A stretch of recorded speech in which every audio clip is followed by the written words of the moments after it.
from a few minutes ago. If you are a blue ribbon car, you need to be at the car now so we can help arrange how you get to where you need to be. Blue ribbon car owners or their handlers, please get near your car as soon as you can. Thanks a bunch.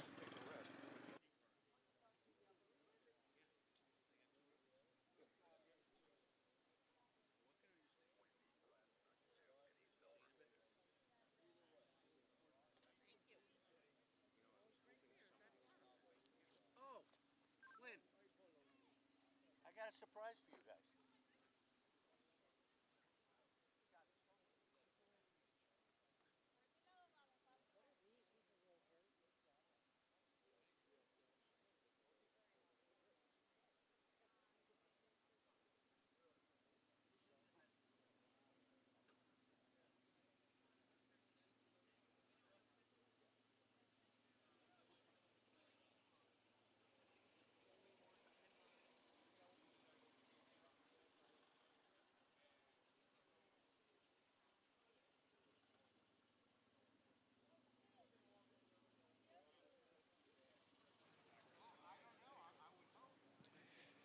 Check 1 2. Check 1 2.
Okay, we are T-minus 10 minutes and counting for the beginning of the awards ceremony. And I'm here with Jamie Kistner, the marketing director for Lime Rock Park. What do you think of this spectacular event? Well, I have to say this is probably the largest turnout I've seen in a single day. The traffic was incredible getting into the park, of which I was just directing for about 4 hours. But we had a lot of happy customers driving in today, and it couldn't have been a better day today. It's a great collection of cars as usual, but I think even more so this year with the Ragtime Racers and the Triumphs and the Monster, the car that scared the French. It's fantastic. Absolutely, Rick. Thank you so much for your time today, and have a great day, everyone. Yep. Thank you. We are about 10 minutes away from the award ceremony. There's plenty of room down here, folks. Don't sit in those chairs. Those are for the judges and VIPs. But there's plenty of room to come down and get close up to the awards presentation. All the class winners plus the special awards. Excuse me, in a few minutes I'll be turning the mic over to Lowell Paddock, who is the Sunday in the Park chairman. And you can see what a bang-up job has been done this year. And Rob Dyson will be down here. Of course, he's the honor collector. Dickie Regal, the CEO and president. Excuse me.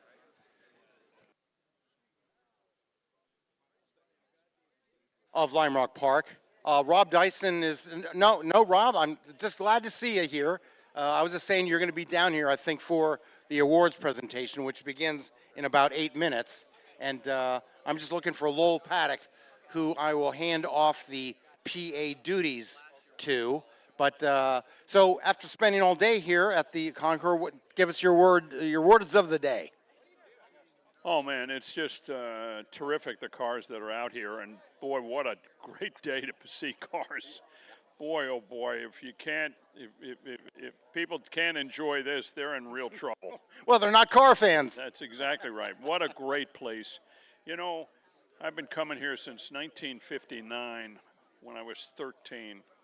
And Lime Rock is such a special place for Dyson Racing, but a special place for everybody that appreciates cars and the great location. It's a wonderful area, and just the ambience of the place is just fabulous. So it's great to be here. For the people who don't know, the Dyson family, they're from Poughkeepsie, which is less than an hour from here, and that's why it's obviously the Dyson family's home track. And so, Rob, I know you're speaking from the heart. Oh, yeah. This is a special place, and actually the first real racetrack I ever saw in 1959. Nice. So it was pretty cool. Yeah, very good. So we're a lot different now, I'll tell you that. It's different but the same. If we can go off on a tangent here, the track layout, folks, it's important to note. It's exactly the same as John Fitch and his people laid it out.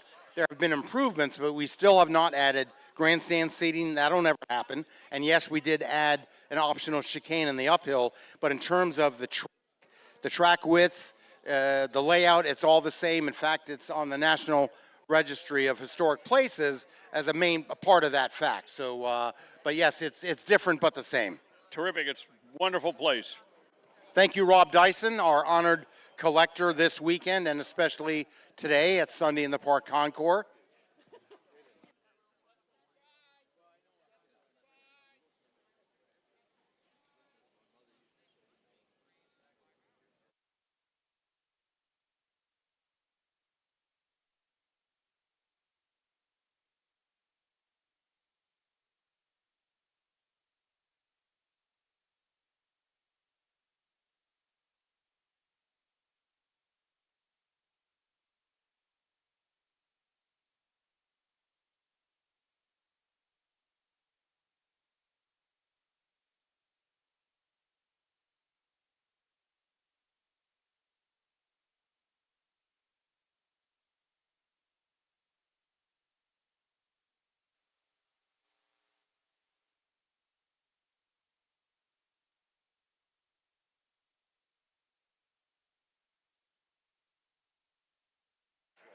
This is pretty cool. We're getting a collective group photo of all the judges for this year's Sunday in the Park Concours. Bob Varsh is in there, Eric Wensberg is in there, Mark Hamilton Peters is in there. And there's famous judges in there that they're not famous to me, but they're famous in the Concours world. They're all in there. Judy Stropes is in there.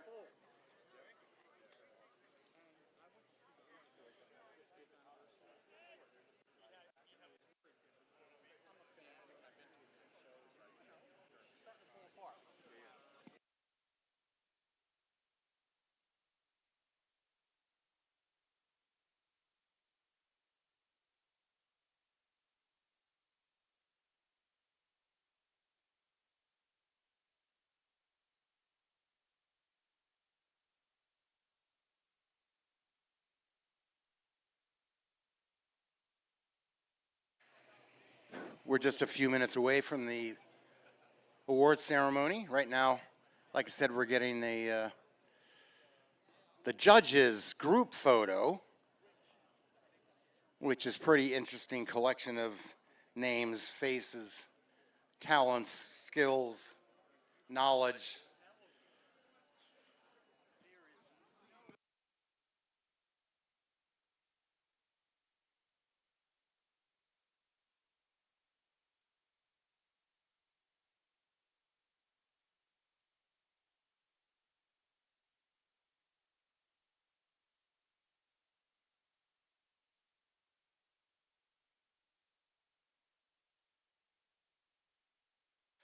Okay, now they're herding cats, otherwise known as asking the judges to get a little bit better positioned, and that's all right. It's all good.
Yesterday, the singing of the national anthem was by a local barbershop quartet, and they went over so well that I believe our organizer, Colin Chambers, is trying to get them down here to sing a few songs. I can call them over the PA if you want, Colin.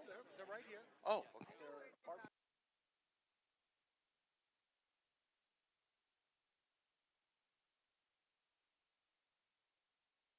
Have wrangled the barbershop quartet. They are known as Hartford Men of Harmony, and they're going to sing a couple of tunes as we organize the final readiness for the award ceremony. And we're getting the microphone set up right here, and I'm going to be off for this. Again, they did a tremendous job yesterday, and we're going to hear a couple more tunes.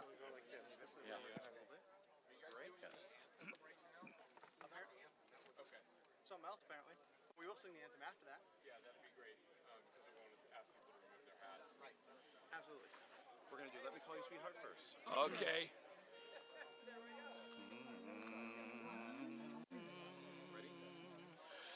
Let me call you sweetheart, I'm in love with you. Let me hear you whisper that you love me too. Keep the love light glowing in your eyes so true. Let me call you sweetheart, I'm in love with you,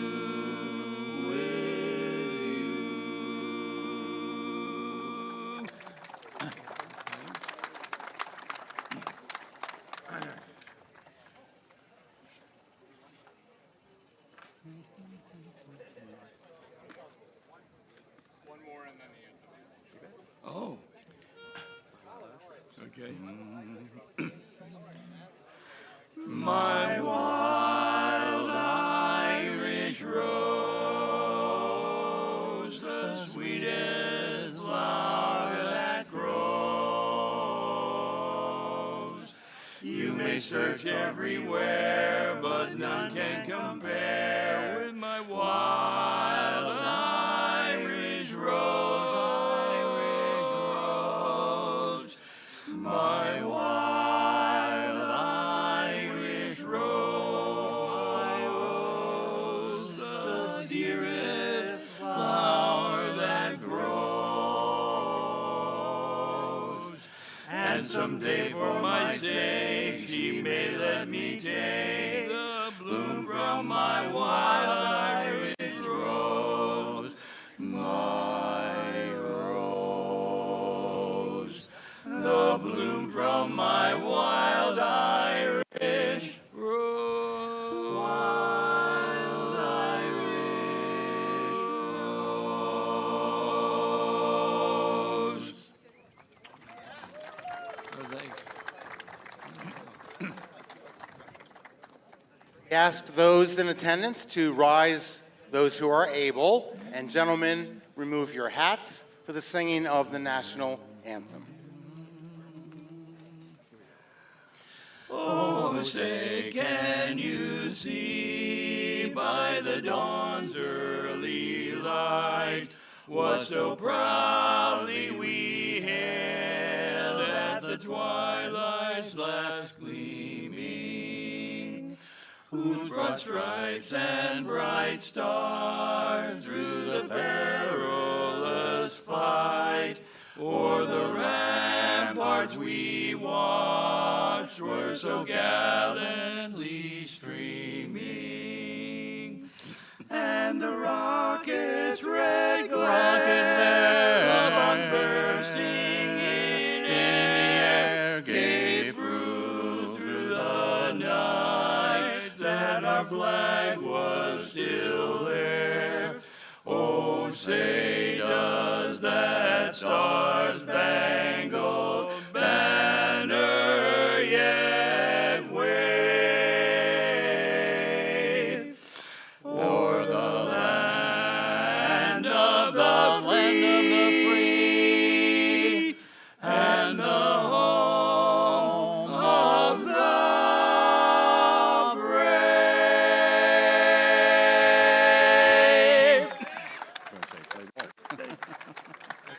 That was fantastic, gentlemen. That's Hartford Men of Harmony by their CD. Again, thanks, gentlemen.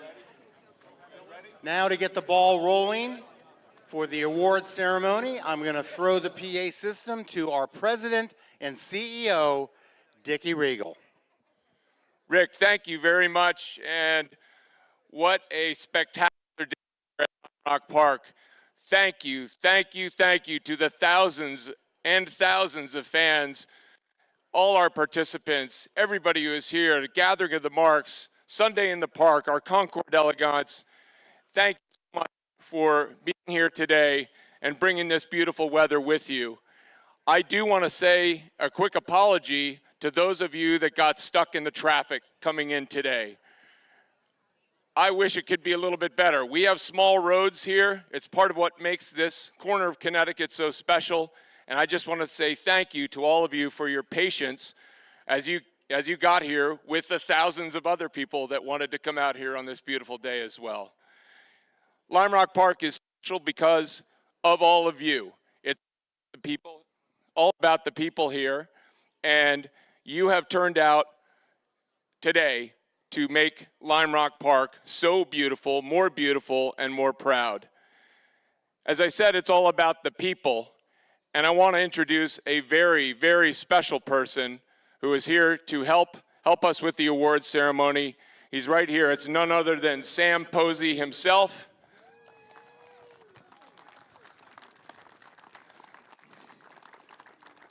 Sam's coming out from behind the screen.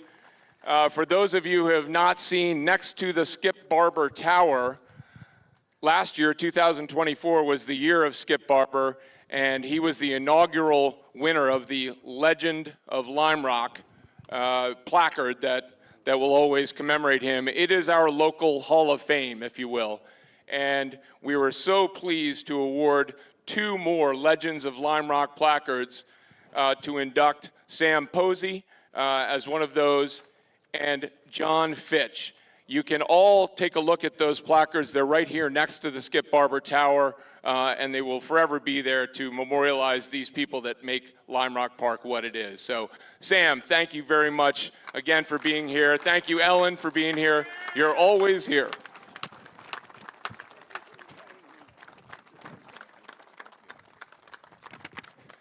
So let's get things going. I want to introduce the master himself, Lowell Paddock, who is in charge of all of our Sunday in the Park activities. And what a great job you have done for the last year leading up to this, Lowell. Thank you so much for the partnership, and thank you for all your leadership. Thank you, Dickie. I appreciate that. You know, it takes a village to do these shows, and that village starts with the people that bring their cars. They spend weeks and months getting their cars ready. They tow them here, and I know that several of them, including friends of mine like Paul Wilson, suffered through the very last minutes of agony whether their car would be ready or not. So let's give a round of applause to all the entrants who came out, long distances, lots of effort. I'd also like to call out a couple of really special entrants, people like Paul Gould and Jamie Waters and a number of others who have brought multiple cars, Neil Heffron also, for their passion and most importantly, their generosity.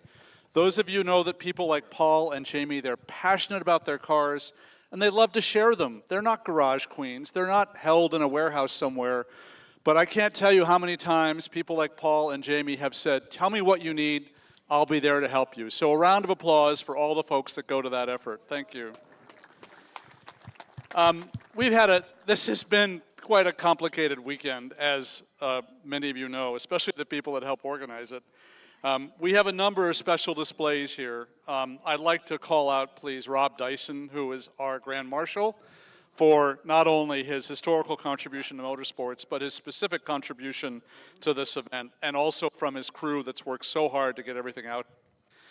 Secondly is the Bach collection. I've known John Robeson and the crew at Bach for several years, and they have been incredibly generous with their cars. Those of you who know that group know that Ernie has some extraordinary vehicles, and we've been fortunate to have them here with us today.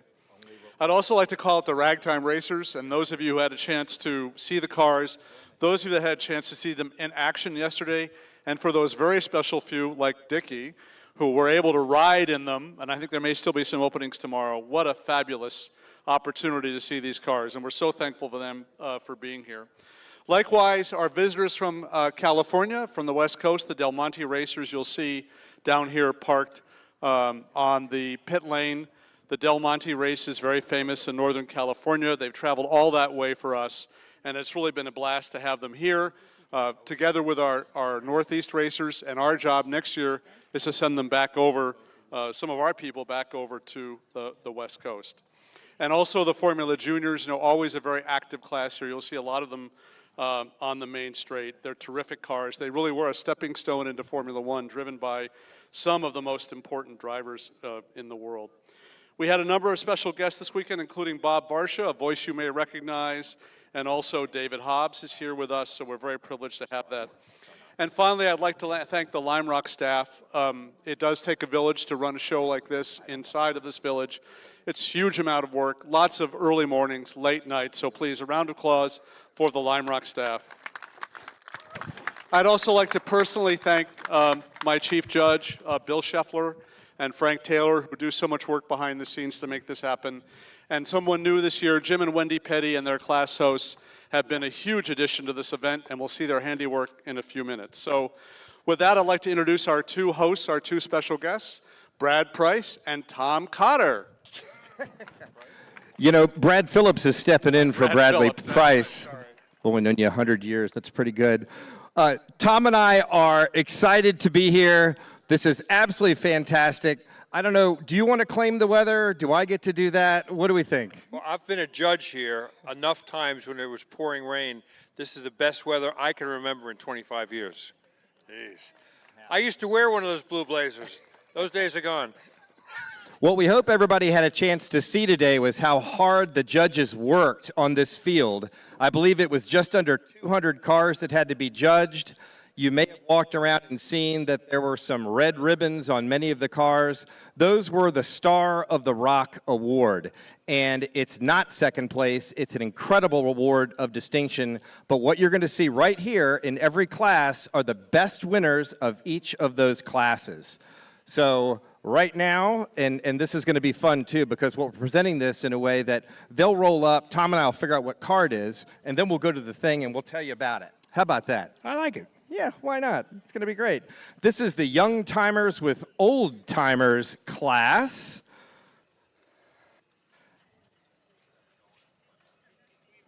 And let's see, Young Timers with Old Timers, that's class 34 for crying out loud. And this is the Travis Hodge and his 1931 Hupmobile. No. Rob Dyson is the Model A Ford. This is the best in class. This is the. Okay, so we're a little out of order in the awards already. Okay, this is Rob Dyson and the Model A Award.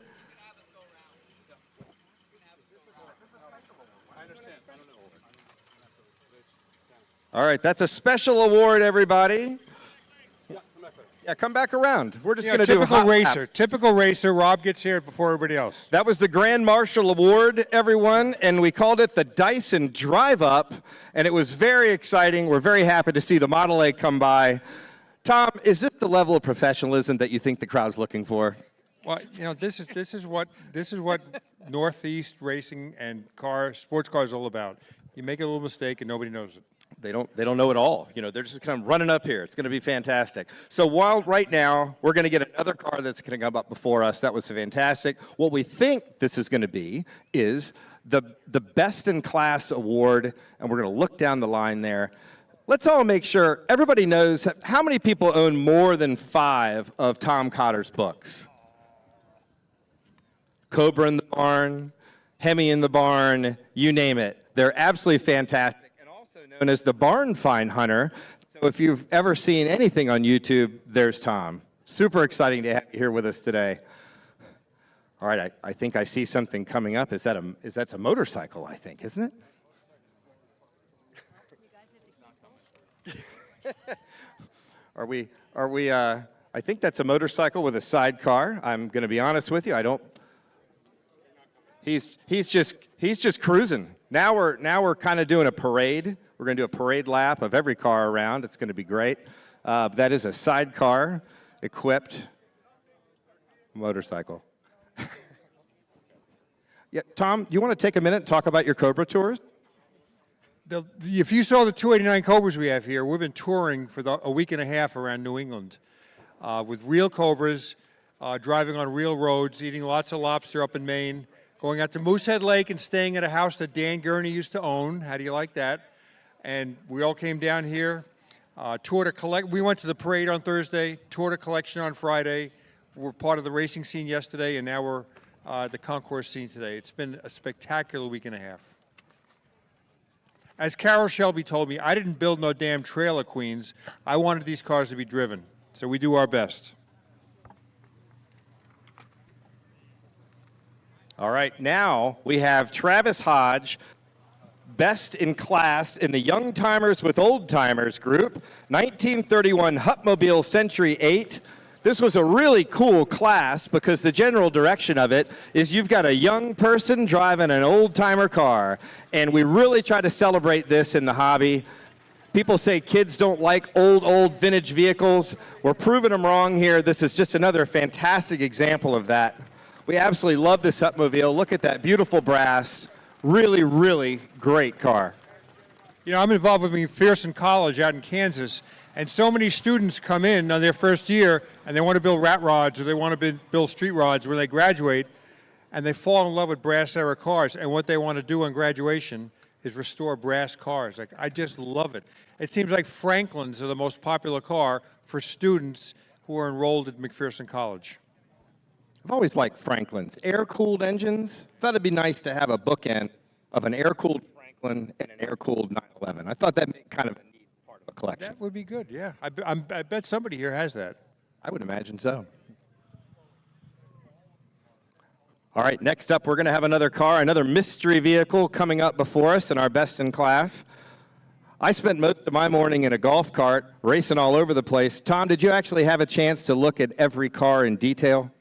No, I stood with my Cobra clan and talked about how Rob Dyson's 491 built Cobra is one digit off from my 490 built Cobra. So they met 60 years ago on the AC assembly line in England, and they met again today. That is awesome. All right, we've got another. All right, we've got a pre-war European car coming up here. And if we go down our list, pre-war European, this should be Jay Miller and his 1930 Bentley 4.5 liter. Wow. Talk about another type of touring car, right, Tom? These cars, these drivers are not afraid to drive these cars. They go on tours through New Zealand, all across North America, up to Alaska, across Europe. Bentley and Rolls-Royce drivers are a special breed, and their cars are specially built. I've done some tours with Bentley guys, and they like to get dirty at night. Also, they work on their cars. They do the events like the Colorado Grand and cars like that, and they really, really love them.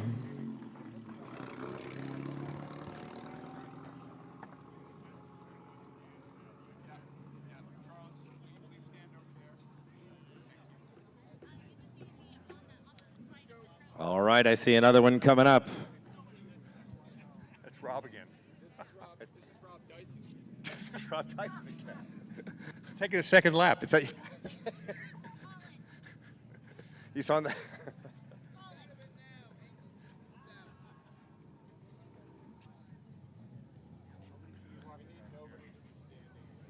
All right, so Rob is backing up the Ford again, and we've got somebody coming in behind him.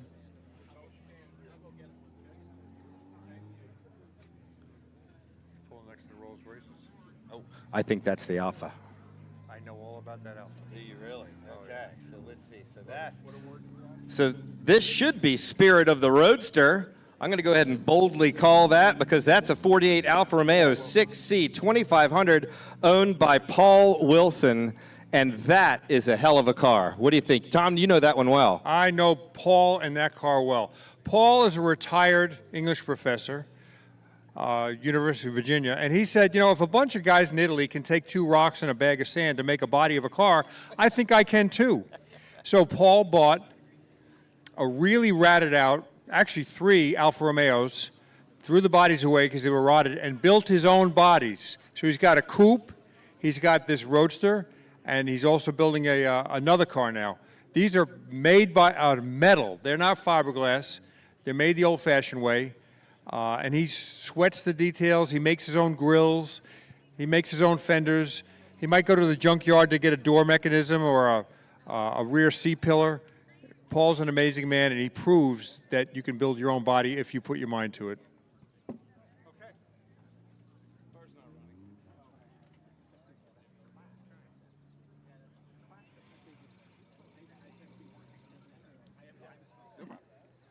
Car seems to be stalled out, but it's an Alpha. Well, I mean, let's say another thing. So you and I have done some tours together, and we've been to Paul's house together with a great touring group. And one of the most awesome things I've ever done on one of these tours is he let us work the English wheel in his shop. You know, this is a bold statement. I may have made that fender. What do you think? It looks a little crooked. You may have. So it's interesting in that Paul. I'm in awe of what Paul does. But he said, if you came and spent 3 days with me here, I could show you how to do this. This is not rocket science.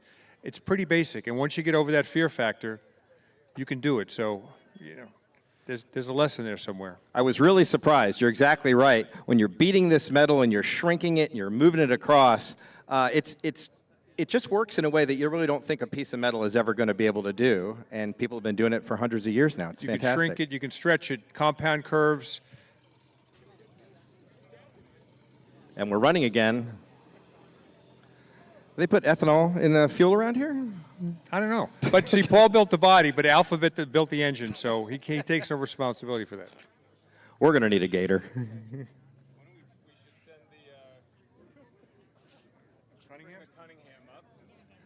We can absolutely. I think our friend Chuck Schoendorf is decided to go ahead and take pole position here. This is the body doubles class.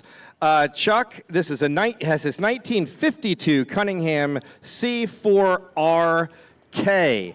Body doubles really celebrates exact, pretty much tool room copies of cars that in some cases like this are simply too valuable to have out on the road unless for very special circumstances. And Chuck is an incredible collector of not only these, but the real thing as well.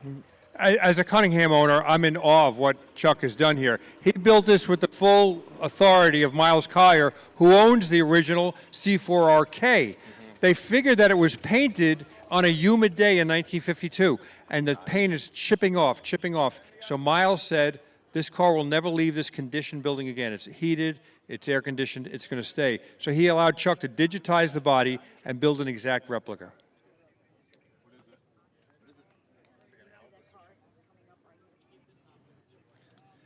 All right, we've got another one coming around the bend here. We're going to need to get a closer look at this one. What's our class? Oh, this is post-war Triumph. Fantastic. That is, that's pre-war there. Post-war Triumph.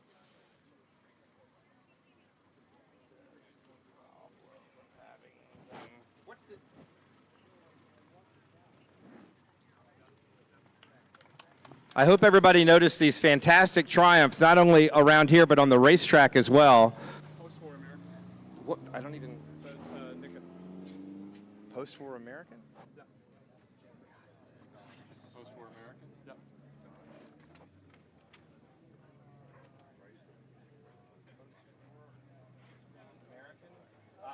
All right, Scott Nickett and the 1959 Dodge Custom Royal.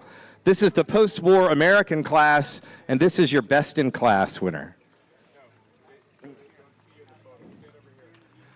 That is a beautiful finned creation. I mean, and the colors, if that's 1950. If you thought about makeup that women had and colors that houses were painted and cars were painted, this... Do you ever go to a parking lot these days, everything is silver and gray and black and white? Well, this ain't today. This is 1958. All right, coming up behind that, I know that's a De Tomaso Mangusta. So that's a post-war European. Designs of Giugiaro. And yes, this is...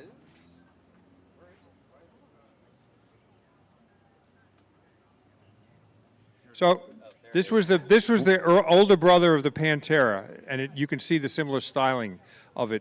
They say that this was a prettier car, but a harder car to drive and fit in.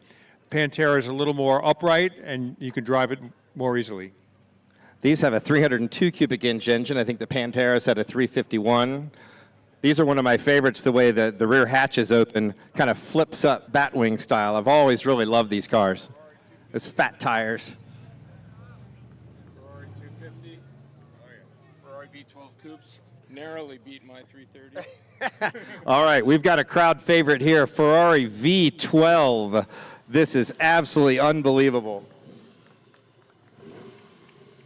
1960 Ferrari 250 GT short wheelbase competition owned by Lawrence Oriana. Why do I love Ferraris that are not painted red more than red ones? I love blue Ferraris. I love yellow Ferraris. It looks so good.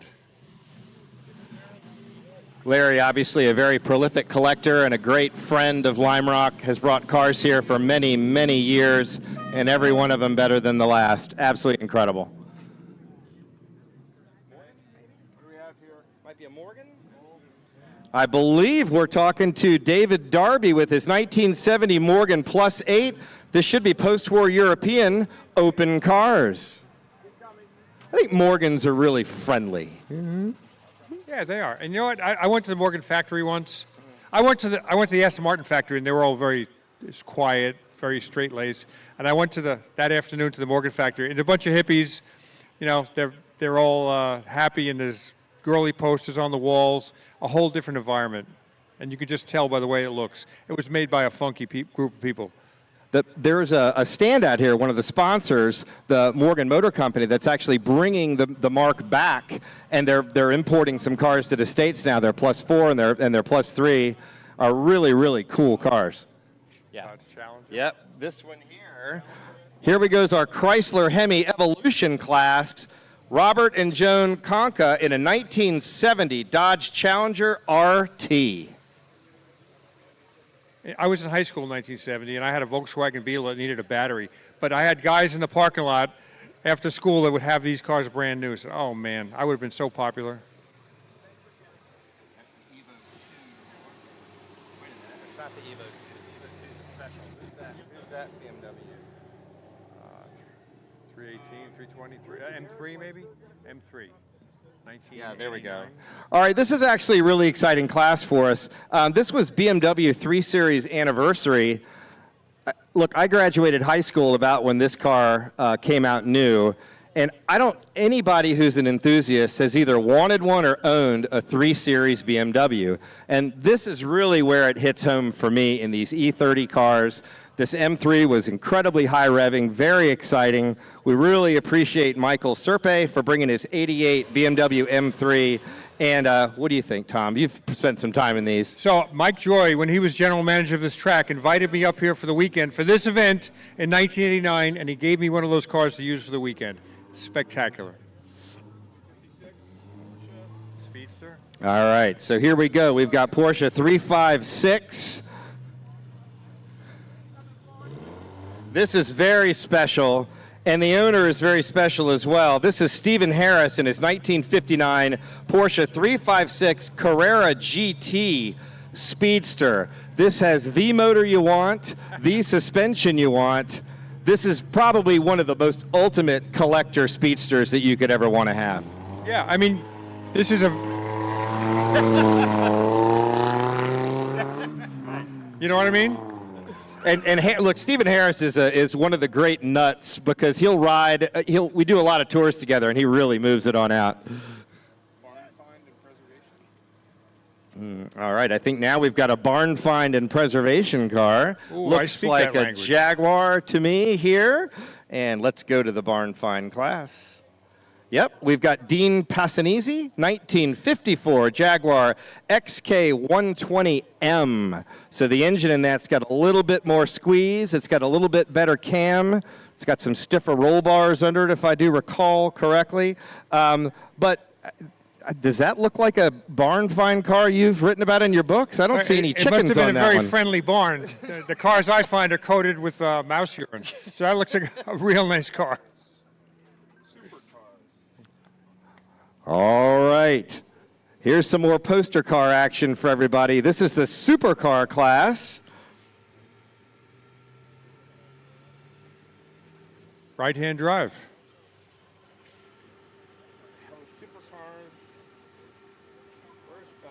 All right, Benjamin Stranowski, 1991 Jaguar XJR 15.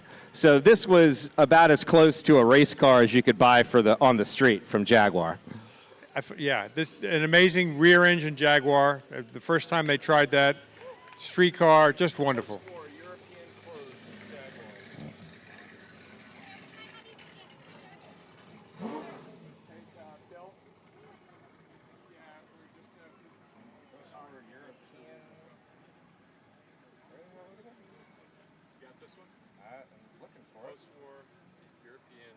Oh, there it is, up top. All right, Norman. All right, we have Norman Burke, 1967 Jaguar 420. He is the winner of our post-war European closed car group. These are really, really elegant four-door sedans.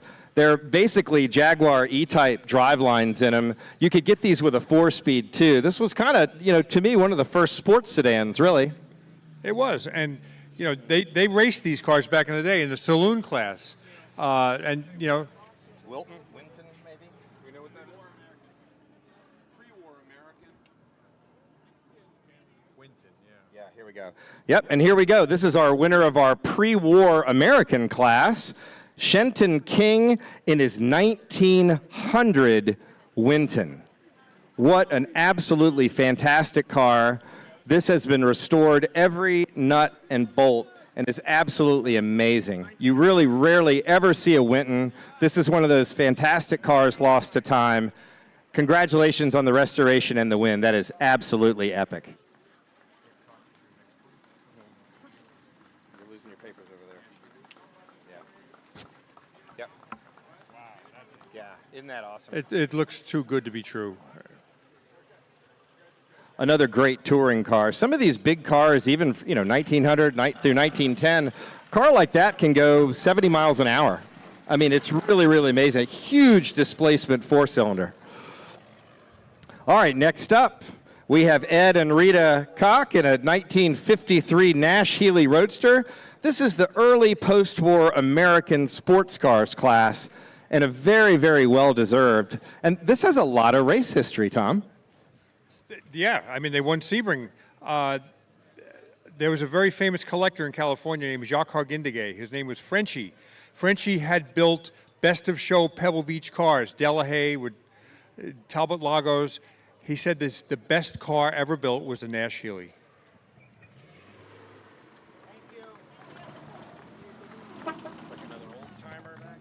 Vintage high-performance super bikes. Oh, they might be able Oh, to drag is that that a out. motor? Oh, maybe. Vintage high-performance super bikes.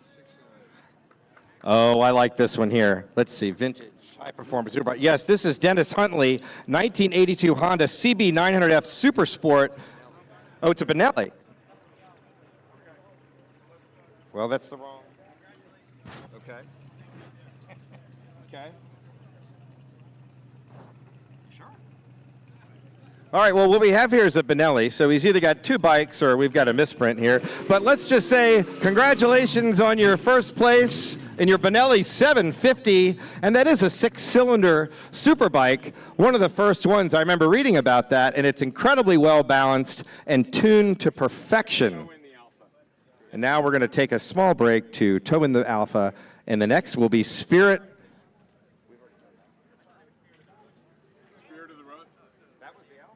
That was the 2600. Yeah, that's Spirit of the Roadster. Yeah, Spirit of the Roadster is this Alpha. Yeah, we already did him. All right. Oh, all right. Well, we talked about it. So, yes, great. Here comes that Alpha we were chatting about earlier. It hadn't quite made it across, so here we go. What a beautiful car. We're going to have all our photos now and officially congratulate them. This is a handmade car by a retired professor from Virginia. So if he can do it, we can all do it. And the winds are taking us away, Tom.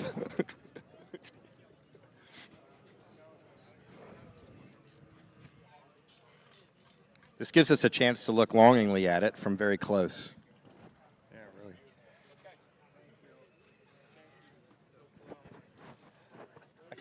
really.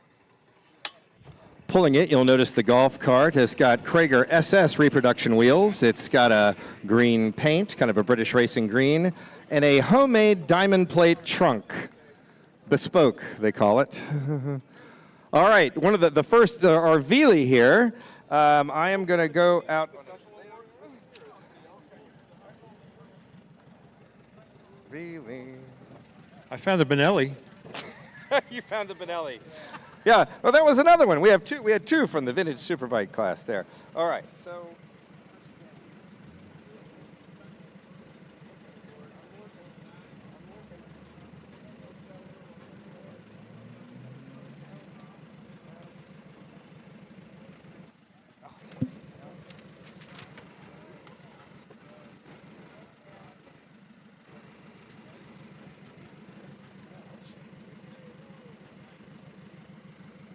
All right, what we've got here is a Veely, and we can't seem to find it on our sheet this second. Veely made incredible high-performance cars in this era. If I'm remembering it right, is this a 1909, I believe, Veely? It is beautifully restored. There was a 1911 Veely that ran great race for years and years and actually won the event, and there was chewing gum and baling wire holding that thing together by the end. It was absolutely amazing. Now, I know what this car is. This is our most original owner class. This is Frederick Johnson. It is 1966 Volvo 122S. And this was a really cool class because he is the original owner of this car. His entire family has loved this with him. And this is how you share the multi-generational love of the hobby. I just love this Volvo. Yeah, I love original owner cars too. I mean, I always like to interview them and say, what made you buy this car over a Volkswagen, a Saab, whatever else there was in the market? Love it. 122s are a great car. They have a powerful motor. They just go forever.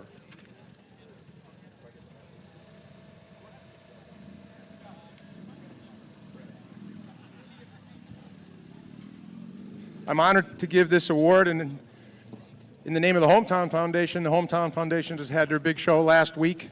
Hometown Foundation is a cause-related foundation, and we support 5 major pillars: animal welfare and pet rescue, people with intellectual and special needs, all military and all veterans, fire and first responders, and people with major illness. Quite a few of the judges here helped us out last week, and I want to thank them, but especially this gentleman who's owned this car since new and done most of the work on it himself. Thank you. Thank you very much. Keep the box. We got to hold that up. Hold it up and take a picture. Hold it up here. Very good. I got you. Now we're It was the one that was right there in front. got it. Yes, yes. The award looks like car, a turtle. right? The award looks like a turtle. You may recognize that.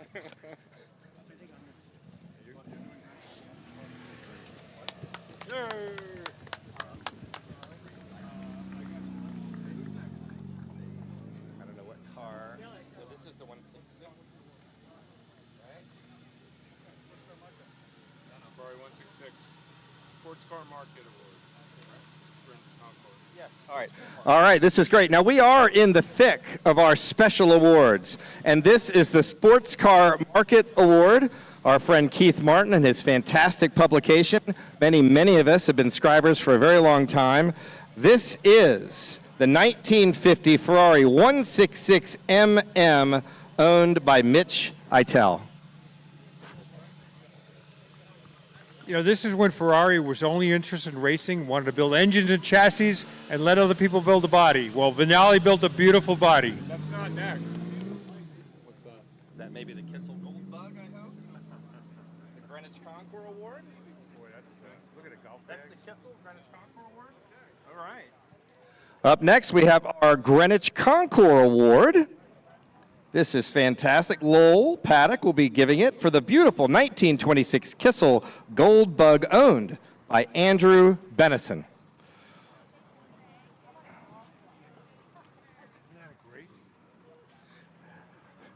This is when the gentleman knew that they were going to the club. What a great car. And look at those beautiful headlights. Those are very, very special. They're very, very prized to have on a car. This is all done back to fantastic originality.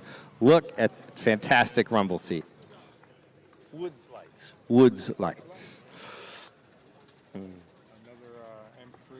Yes. This is Skip's Concours Special Award. Skip Barber is going to come up. I believe we're going to go ahead and give this award. It really embodies some fantastic things here. A 1995 BMW lightweight owned by Neil Heffron, and here's Skip. So folks, my name is Skip Barber, and some of you might recall we had a great period at the racing school and here at Lime Rock with BMW. We loved the cars. We drove the wheels off them. We were fortunate that we had somebody then, head of BMW Performance, Eric Wensberg in New Jersey, who let us get away with ridiculous things. So he's holding the award. Why don't you give it to this lucky guy? This is a lightweight 1995 M3, completely stripped and gutted. Was it an official model of any kind? It was. M3 lightweight, built to go, Firehawk Racing, and beat Porsche. That's simple enough. And sometimes it didn't. Thank you, everybody.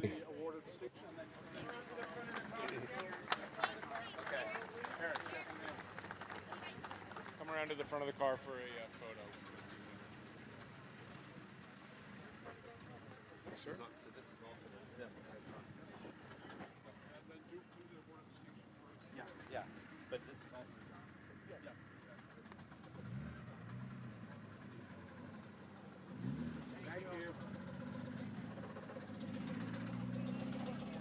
All right, here's another one that we recognize. We have a Concours Award of Distinction Award. Absolutely fantastic. This is Shenton King's 1909 Winton. Lowell will present this award. 04. It is an 04 Winton. Okay. We're also very proud to say that this has won a second special award to be presented by George Mallory, John Fitch Trophy. Yeah, thank you. Shenton, congratulations for being here. This is a 1904 Winton. It was a sister ship to the car that first raced across the country in 1904. First car ever to do it. It's also eligible for London to Brighton. Winton was, I think, the first car ever used by the White House. Was it President Taft, maybe? Made in Cleveland. Everything was made in-house. Wonderful, wonderful car that has great performance history. There was something called the Winton Bullet. And that's all wonderful. The car is great. It's perfectly restored. But it's really about Shenton and his family. Third generation collector, carries the flag for early cars in the Northeast, in the Antique Automobile Club of America, hosts wonderful events. No one has his heart into this more than Shenton. So it's really for Shenton and the car. And that was the whole point of the John Fitch Trophy, about interesting people, interesting cars, and multi-talented people. So Shenton, it's great to have you have this. Okay. Yeah, and this is the perpetual trophy here. And by the way, it's got some very distinguished people already on it, even though it's only 4 years old as of today. And you're the fourth. Okay.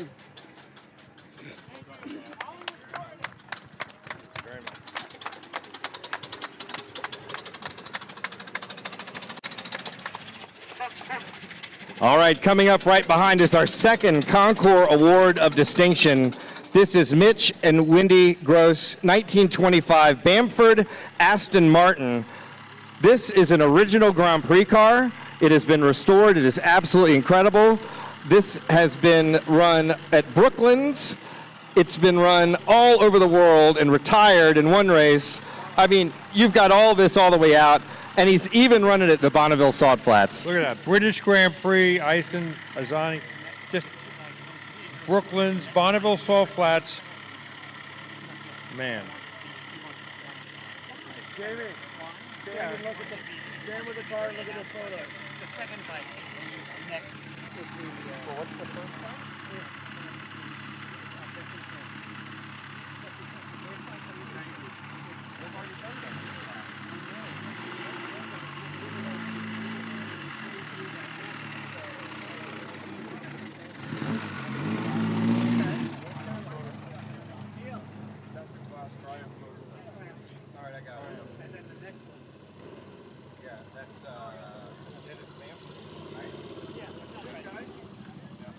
All right, I believe who we have here is our best in class 1935 Triumph Southern Cross. This is in the Triumph pre-war and post-war, Dennis Mamcher.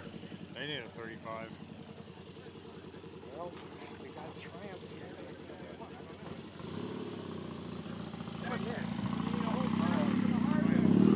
Yeah, was that it? That's the only one I have on this. I got another one. We got best motorcycle, period. Full stop in my hand. You want to say something? Yes. All right. Here's our Best Motorcycle Award. Andy Reid curated this class, and here he goes.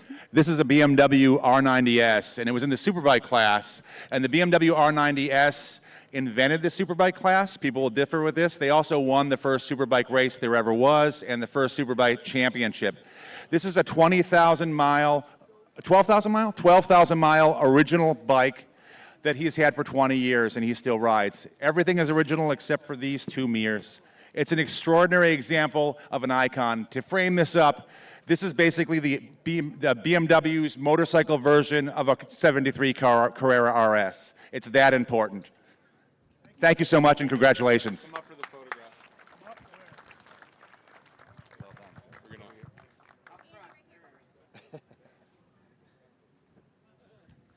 Congratulations again. It's a great bike. Thank you, Andy. Nice job. All right, our next special award is the P-Car Market Award. Many of you have seen on the internet, P-Car is doing some really great auctions out there, and they're a wonderful sponsor here at Lime Rock. This is the 2001 Roof R GT by Brett Sloan. This is the ultimate iteration of a turbo Porsche from 2001. Look at that beautiful green. Now being lovingly presented by P-Car Market.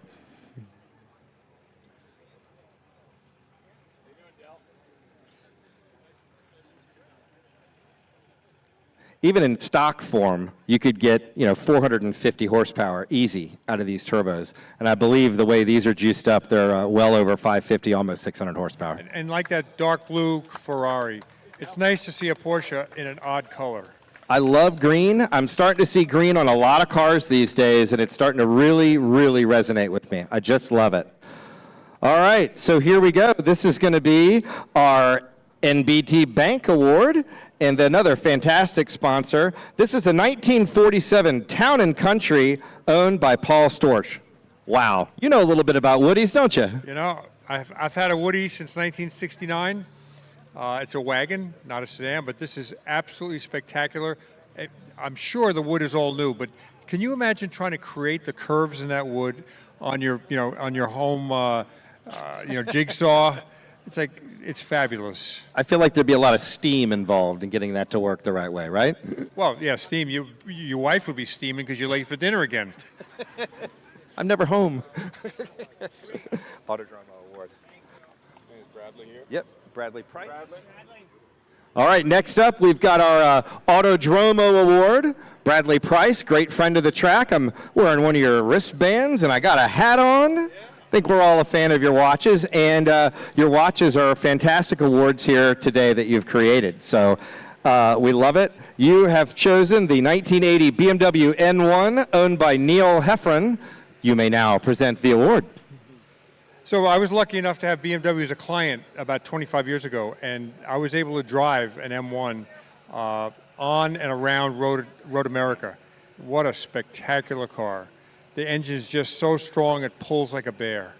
Torque, but it was smooth, it was well put together.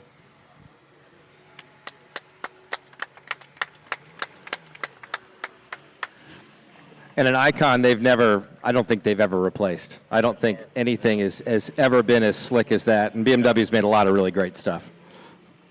All right, the next one, another great sponsor, the Marsh McLennan Award, one of the largest insurance agencies in the entire world.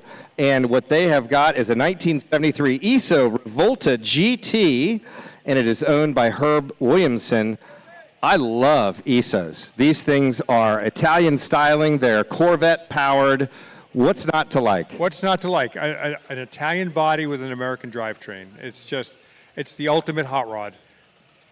in this era, in the 60s and 70s, there are actually a lot of manufacturers trying this. Bristol was doing it. You've got a Sunbeam, right? I'm a Sunbeam Tiger guy, Cobra. you know. There it is. Cobras, absolutely. Cunningham. Cunninghams. There we go. That's right. So I think everyone wanted the beauty, the styling, and the ease of that maintenance with an American lump of iron in it. Allards. Alex. Keep going. They're all there. All right. This is, I believe. This is Rob Dyson coming around for a third time. That's right. That's right. All right. You know, when you're the Grand Marshal, you can just keep making laps. Rob's going to get out. He's going to be on the microphone. So. And then he's going to present the next award, which is the Grand Marshal Award. Sounds good. Hi, everybody. Rob, congratulations. Well done, my friend. Thank you. Thanks. So I have the distinct pleasure of introducing our Grand Marshal, Rob Dyson. You are the consummate friend, supporter. You're everything here at Lime Rock Park, and you always show up. You always bring amazing things. I hear you have a little bit of a story about this car. Yeah, this was my first car. I bought it when I was 13, and I slept in it the first night. It got towed behind one of the farm tractors from a neighboring farm. And this is what I cut my teeth in, learning how to work on cars and driving them around the farm and kind of speeding on the highways when I could do that legitimately. Anyway, it's a seminal event. And one of the things that's interesting is that there are so few people that can say that they have the first car that they ever owned. A lot of people wish they had their car. I was fortunate enough that in the barn we stuck in the back, and in the race team over about a 3 or 4 year period in the back of the race shop restored it carefully, and then they presented it to me at one of the Christmas parties a couple years after they started on it. So it was really quite moving to see it because it never looked like this when I was working on it. Rob, when you talk about restoration, I think we're joined here by a representative of McPherson College, all about restoration. Tell us your thoughts maybe about this car and what really founded all of automotive modernization after it. So yeah, I'm Cash Nam. I'm a senior at McPherson College here. I also own a Model A. It wasn't my first car, not quite there yet, but it's kind of set United States on the wheel right after the Model T, and it's real special that someone here can have one too and just show it off to everyone and show you what we really do in this world. There you go, so.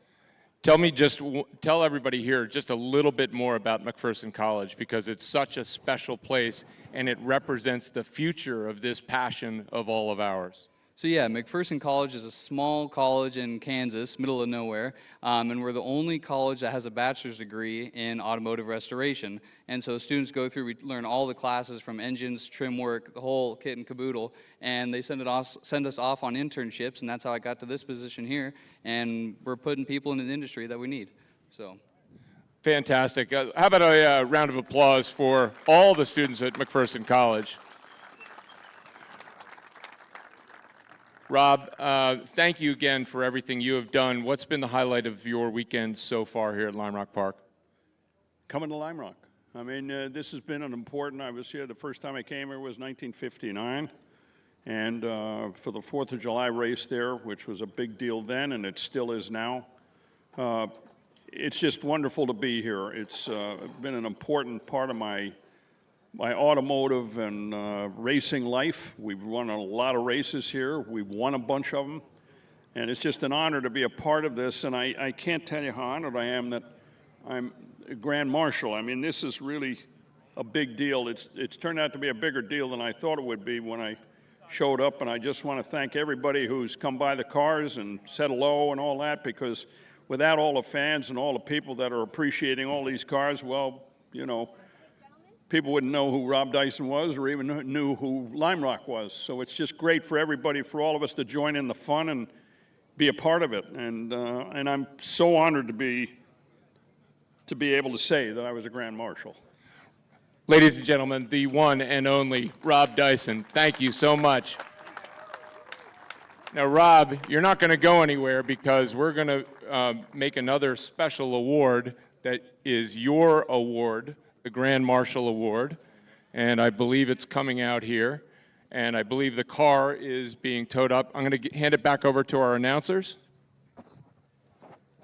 What should be being towed up is the 1949 Marchese Indy car owned by Jerry Lettieri. I think we should all wish that we could hear this car in all its glory.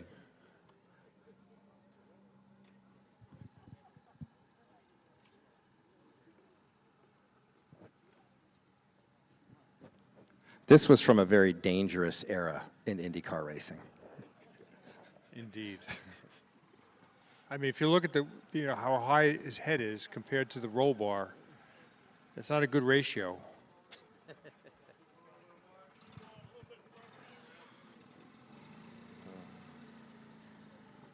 going to be finished, and then they're going to do that, and then we've got our Best in Show d'Elegance and Best in Show Sport.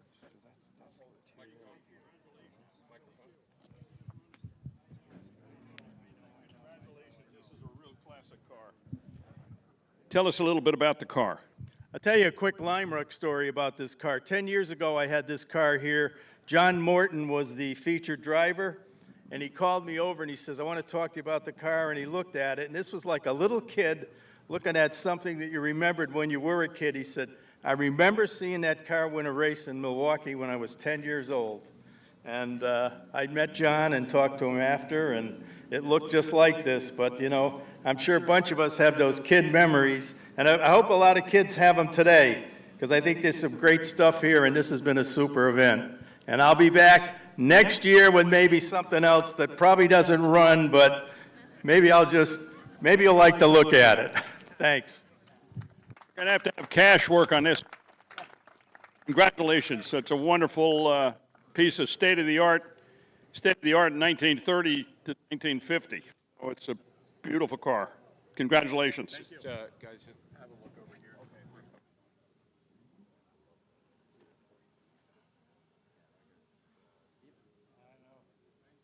Okay, good to go. Thank you again. Please.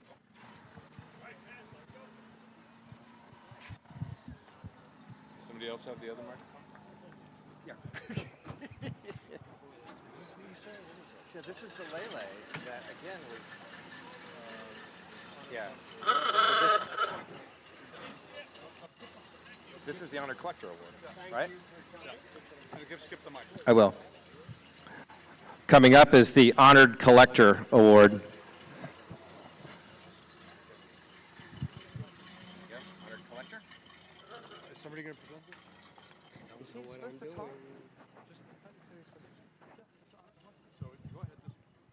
I got the award. He wants to say a few words. Is it right or left-hand drive? Left-hand.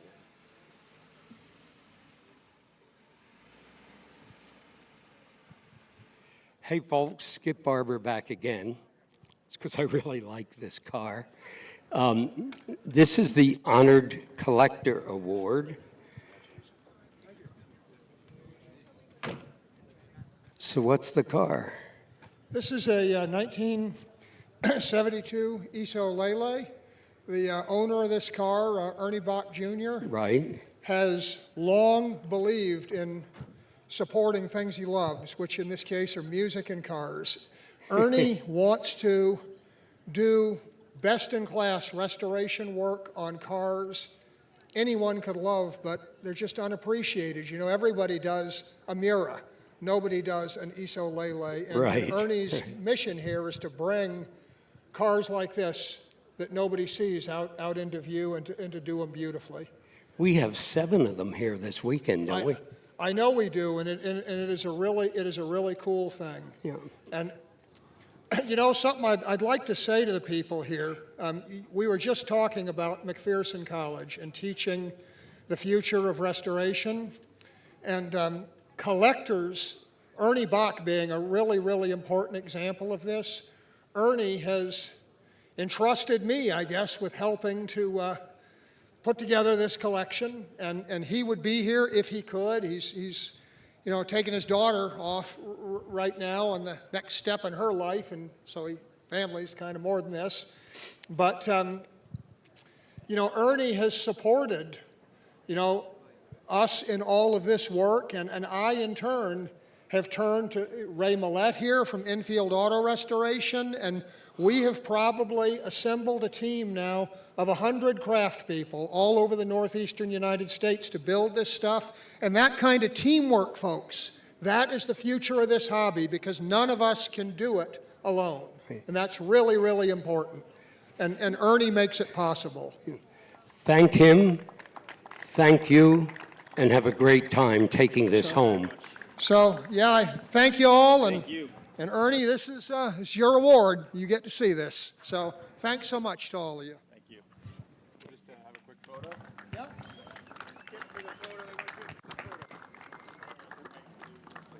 Skip's coming back. Oh, he's coming over? You want to come to the front side? What a pretty car. It is a beautiful car, isn't it? That interior is really something.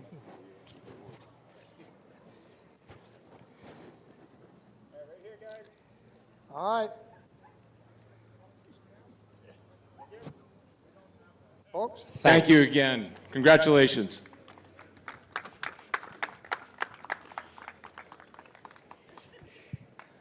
Thank you very much. This is absolutely fantastic. Thank you very much, Skip. There you go, Tom. I wanted to say I had some time to spend with this car for a few minutes yesterday, and some of the fantastic details in this car. You know, you look at these little scoops on the rear, and they're actually built for a purpose. It's not just this beautiful design, but it eases the buffeting for airflow through the car. So lots of times when you see a car like this and you think it's pretty, but it's also, you know, form and function and how it all works together. So this is a really epic car. Thank you so much for bringing it, and we really, really love it. Nice job on the restoration. And now we get to do our final two awards. This is what it all leads up to, everybody. This is our Best in Show d'Elegance and Best in Show Sport. So coming up here right now, the 1929 Rolls-Royce Phantom 1, owned by Don Bernstein, your Best in Show in d'Elegance at Lime Rock. This is a Derby Speedster Phantom. It was first delivered in 1929 to a businessman in Nashville, Tennessee, the son-in-law of Maxwell House Coffee's founder, J.O. Cheek. It's won every award in the AACA, and it's been to Pebble Beach, where it placed second in its class. I think you can just say Don's very proud of this car. It has left no stone left unturned in two separate comprehensive restorations. It's absolutely beautiful. I love these Rollses. This is an absolute work of art and a mechanical marvel, and I can't think of a better choice for this giant award. So congratulations to Don for the car, and you guys represented it very well here today. And next up, our last big award of the day, Best in Show Sport. The 1965 AC Cobra, owned by Jim Maxwell, and I'd be a fool to not give the microphone to Tom Cotter to tell us all about it.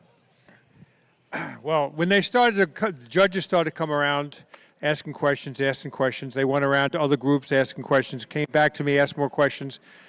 All I did is give them the right answers, and they came up with this award. Jim is a great friend who has restored this car to an anal level with date-coated hose clamps, and seriously, and he drives the wheels off it. He just drove it 1,000 miles last week with us through New England. We've driven it thousands and thousands of miles on tours, and nobody's more deserving than the hose clamp king, Jim and Sue Maxwell.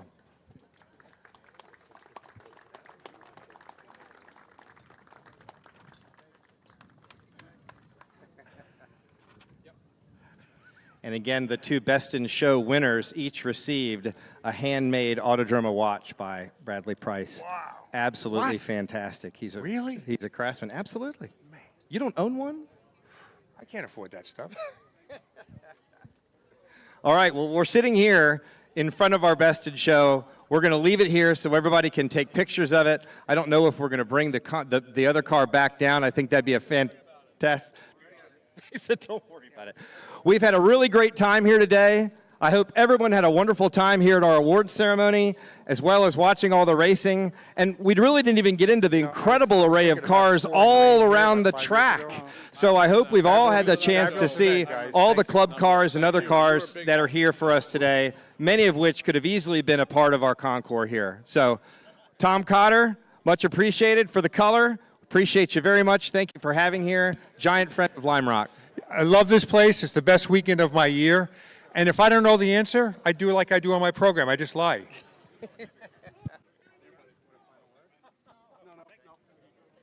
Thanks to everyone, and we'll see you next year. We've got a request for a burnout, and we're absolutely not doing that.